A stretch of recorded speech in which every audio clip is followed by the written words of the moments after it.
All right. Good afternoon. We're in the Tom Baker Room of the Bismarck City County Building. This is the Metropolitan Planning Organization Policy Board meeting. Before we call the meeting to order, we'll have the Pledge of Allegiance. It's 1:30 on the 18th of February. I pledge allegiance to the flag of the United States of America and to the republic for which it stands, one nation under God, indivisible, with liberty and justice for all. If we can call roll to call the meeting to order, please. Mayor Berglund. Here. Commissioner Zachmeyer. Mayor Freilich. Here. Commissioner Schwab. Here. Chair Schmidt. Here.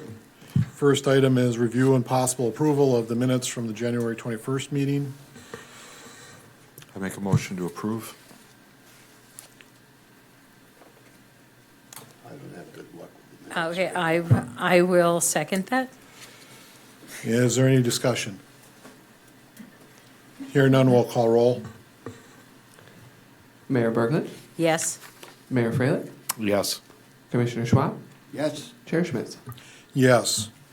Next item is to hear a progress report on the 2025 safety policy study. Is Luke online?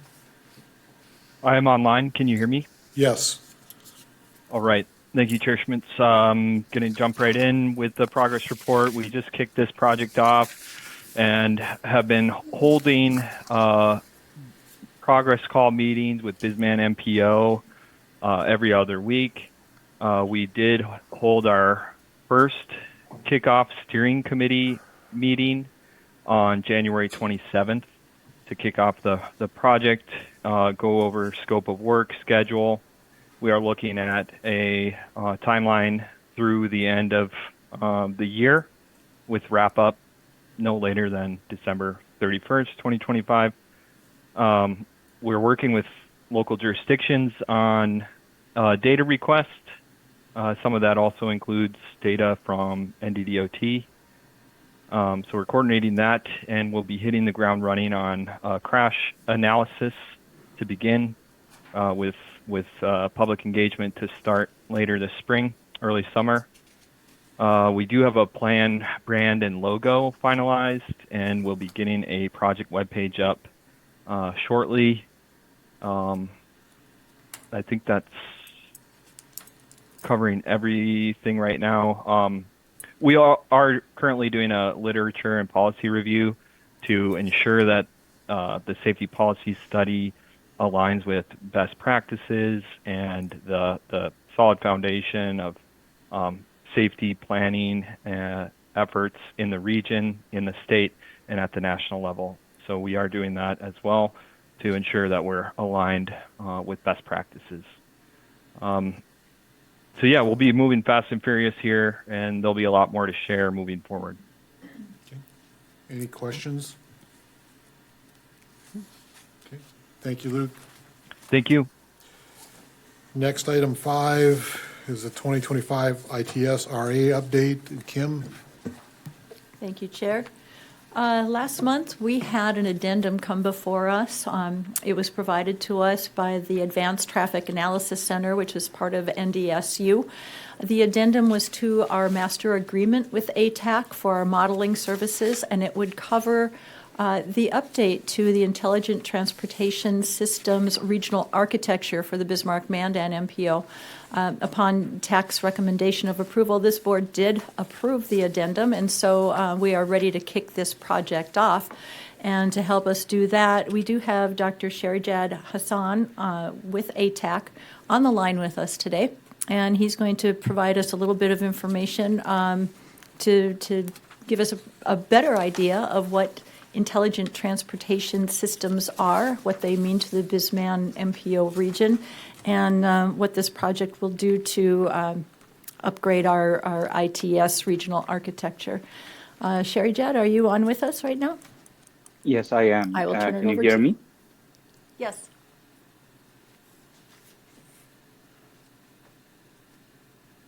Thank you so much, Chair Smith and others, for giving me the opportunity to briefly discuss the regional architecture and how we are planning to go with this update process. First, the term intelligent transportation system applies to a variety of technologies that your region used to monitor, evaluate, and manage transportation systems to ensure user safety and efficient movement using the surface ground transportation. In this regard, the architecture delivers a blueprint with different ITS components, check the connectivity among those technologies, and guide the information flow from one component to another. Although the regional ITS architecture itself is technology independent, but as a living document, it must be kept up to date as the technologies evolve and regional priorities often change over time. Now, these updates can be done in in two ways, and we are going to take both ways during these updates. So the first way is we look into the requirements of the region through the scope of the changed regional needs and services, as I mentioned before, as well as identifying new stakeholders and how they are contributing on the surface transportation. And that is why we propose this regional architecture update every 3 to 5 years.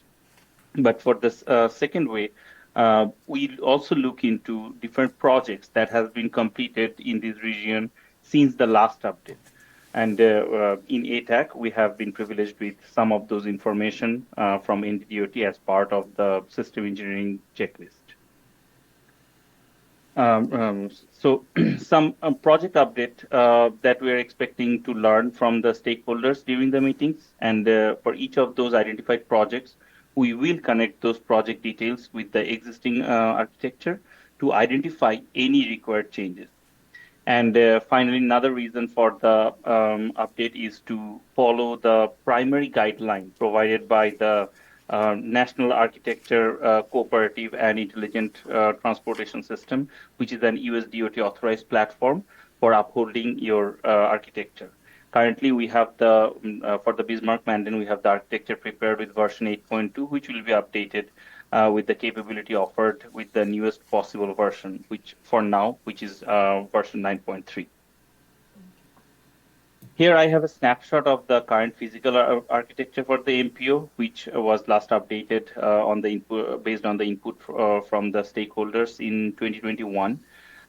Here on the left side, we have the centers, and on the upper left side, we have the support centers, which actually helps us to recognize the areas from where we must collect the primary input data in terms of available services. Their security concern on information flow, and we also suggest possible future improvements. And here is a written overview for the Bismarck-Mandan, where you can see a little bit of history about the Bismarck-Mandan, the identified stakeholders, we are hoping to get this number higher this year. So we will reach out to more areas, but the basic service areas that usually stays the same. So, for example, what we have identified in our previous slide. The user service areas for Bismarck-Mandan there are like 5 areas. One is the traffic management, emergency management, maintenance and construction, public transportation, and finally the data and the security areas. Now, when USDOT or when we try to define these concept of architecture, we usually go with the services. And we use the idea of service packages, which essentially identifies each service provided for the users or the road users and its component within that service package.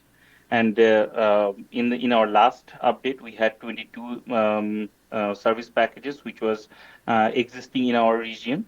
However, there were total 9 service packages, which was not active at that time, but it was in the planning. Either it was in the planning area, or it had been discussed at some point of that stakeholders discussion. So we will definitely address those service packages during these update process. And here are the what we are planning to do, or how we are planning to achieve these update. So by May 2025, we will engage with strategically organized stakeholder groups that share a common objective of enhancing any certain or specific transportation sectors. This phase is typically time intensive because it may involve significant waiting periods for feedback and responses from the stakeholders. However, while we will receive those feedback, at the same time we coordinate any of the changes that we are going to propose based on those feedback. And by August 2025, we are hoping to coordinate all the changes in terms of the component or the inventory items. Excuse me, that we have already discussed with the stakeholders, and I will come in front of the technical advisory committee as well as the policy board to discuss those progress. Again, by September 2025, if we have those inventory items lined up, we can surely hope to get the service packages as well as the functional requirements updated. And that on that stage, we will include the different planning goals, which essentially will be in line with the current TEEP and the MTP that MPO already have on their website. We will also update the architecture with the national communication standards, which is a big part to ensure the cybersecurity or any other security concern in terms of information flow or communication. And by October, we are hoping to get the database ready, and which will essentially speed out a website as well as a report draft. And by November, we are hoping to get it reviewed and finalized and make any changes. So by December, I can come again in front of the policy board to discuss the final output. Now, in terms of the expectations from the stakeholders, as I mentioned, we collect relevant data, and those relevant data usually comes in terms of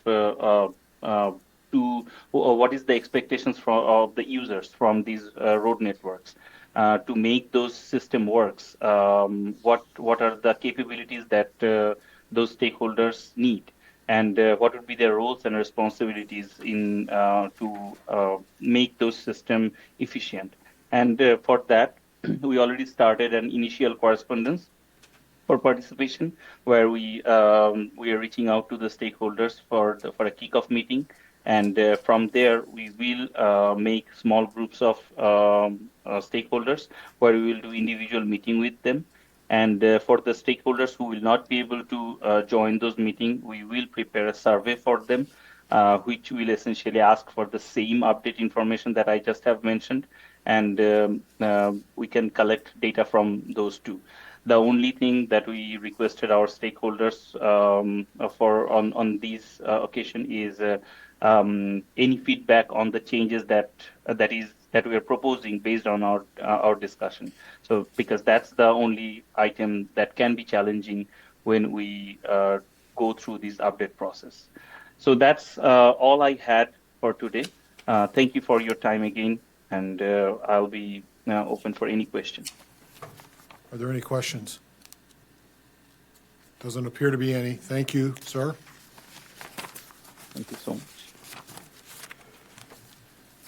Next item is the 2025 Unified Planning Workgroup Program Administrative Modification. Kim. Thank you, Chair Schmitz. Exhibit C is an administrative modification to the 2025 UPWP, or Unified Planning Work Program for the MPO, and I will bring that up on my screen to share.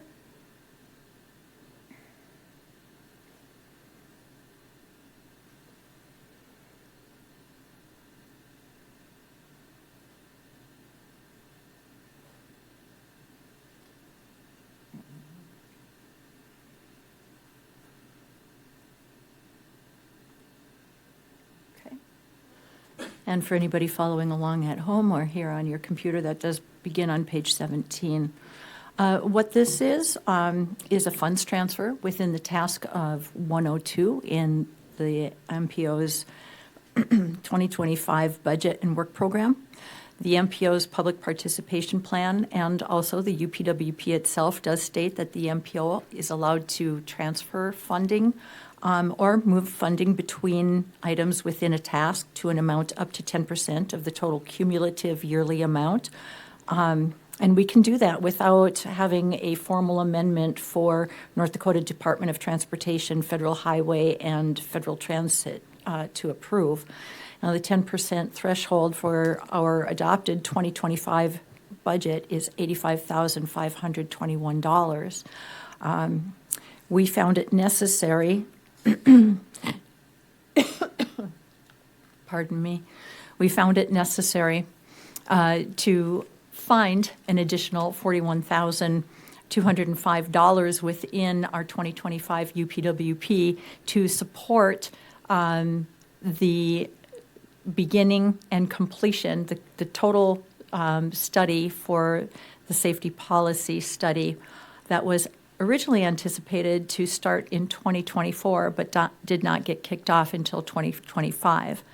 Coincidentally, we had a study that was going to begin January 1st of 2025 and has not been able to get started yet. And so it seemed pretty obvious that we could just transfer the funding from the study that's not yet begun, the Fringe Area Road Master Plan light update, and put that $41,000 in funding towards the safety policy study so that we could have that full $180,000 to fund the performance of that study in 2025.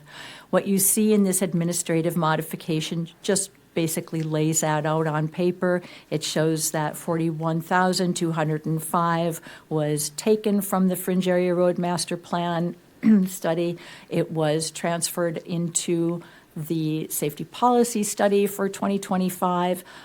It shows what the net impact is to our locals as far as their local share amount.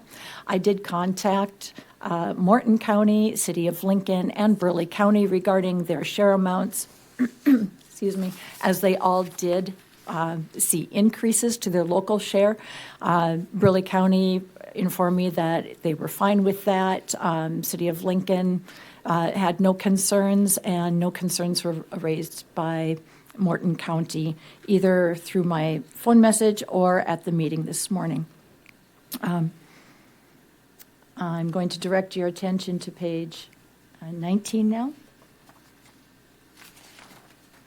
And that is the budgetary worksheet for the UPWP, and that shows in worksheet fashion what the administrative modification laid out in the table in narrative form. The first 7 lines in this UPWP budget worksheet basically sums everything up. It shows in that highlighted row that there was an administrative modification. It is the number 1, admin 1. It took place on February 2025. It is a transfer of funds within Task 102. As you move right across the row, it shows what is impacted. There was no total budget impact because there was no increase or decrease. We were just transferring funds that were within the task.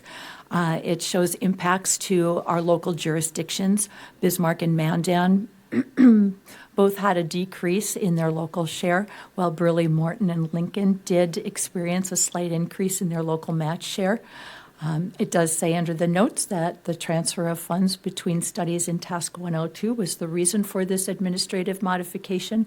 And on the far right column, it indicates that Complete Streets funds are used in part for this activity. Now, that is just the summary. You really wouldn't need to look any further if you didn't want to, but if you wanted further details, you could look further down in the budgetary worksheet, and the remaining of the yellow highlighted rows indicate the details. If you go down in the highlighted rows under Task 102, it will show you exactly where those monies were transferred to and from. And if you go further down to the bottom of the worksheet, those yellow highlighted rows indicate the amount that is being tracked within the safety policy study towards our safe streets allocation. So once this budgetary worksheet is put into our UPWP and posted online, those highlighted areas will no longer be highlighted. They've just been highlighted for easy reading and display purposes. Do you have any questions on the administrative modification or the need for it? So my only question is, how are we gonna pay for the fringe area study? All right. Well, that's a good question. Thank you. So the Fringe Area Road Master Plan update was scheduled to start in January of '25 and be completed by December 31st of '25. Due to some staffing issues with the MPO and some transitions, we weren't able to get the RFP out for the Farm P. And so obviously we couldn't begin that study as early in the year as we wanted to. So we're anticipating shifting that to an approximate August start date. That will allow staff enough time to develop the RFP for that and get it rolled out and get our consultant responses to it. And then we would have about 4 months into that $80,000 study. That allows us to take that $41,205 away from that in 2025, put it towards a safety policy study. And now as we are embarking on the development of our 2026 budget, we can work that Farm P update right into 2026 so that there's a seamless transition with no problem as far as carryover, and we have the budget and the work program to support that study. Okay, thank you, that helps. I mean, I figured that was the case, but again, to make it transparent to those Yes, who are I listening. appreciate that you asked the question. Thank you. Do you need action from us? No, this does not require any action. It is for information purposes only. Are there any other questions besides what I asked? No? Okay, thank you, Kim. Item 7 is the 2025 to 2028 Transportation Improvement Program Administrative Modifications. Stephen? Thank you, Chair. I'll be real quick with today. Refer you to Exhibit D in your packet. We have processed 3 administrative modifications to the 25 to 28 Transportation Improvement Program. These are all project movements. The first of them is moving a shared use trail project on Old Red Trail in Mandan from funding year 24 to funding year 25. The second modification is moving a PCC paving project on I-94, again from 24 to 2025. And the third modification is moving a collection of 6 projects for structure paint on bridges along I-94 from funding year 25 to funding year 2026. So these are all pretty routine movements that happen throughout the course of these types of projects. Are there any questions? Yes. Go ahead, Commissioner. What is TAU and IM? So IM stands for interstate maintenance. So that's basically it's the type of project that it is. And TAU, I believe, is short for transportation alternatives. Yeah, transportation alternatives. So it's basically a shorthand for the type of project that it is, basically, and how it's being funded. So a transportation alternatives project, that would be the trail project. That's the type of funding that usually goes to trail-related projects. And interstate maintenance is pretty much all of the projects on the highway. That's how they are funded through the DOT. Any other questions? Okay, thank you. Is there any other business? I do have a few items, Chair. First, before I forget, I want to let everybody know that the Bismarck-Mandan MPO is openly advertising for filling of the transportation planner position. We do have, we've got the application out on various platforms and publications, but probably the very easiest for locals to access that would be through Bismarck nd.gov, which is the City of Bismarck's website. You go to that and job openings, and you'll be able to pull it up there. We do have that open until March 2nd, so unfortunately, a lot of the time has already elapsed, but I want to make sure that we get that information out there.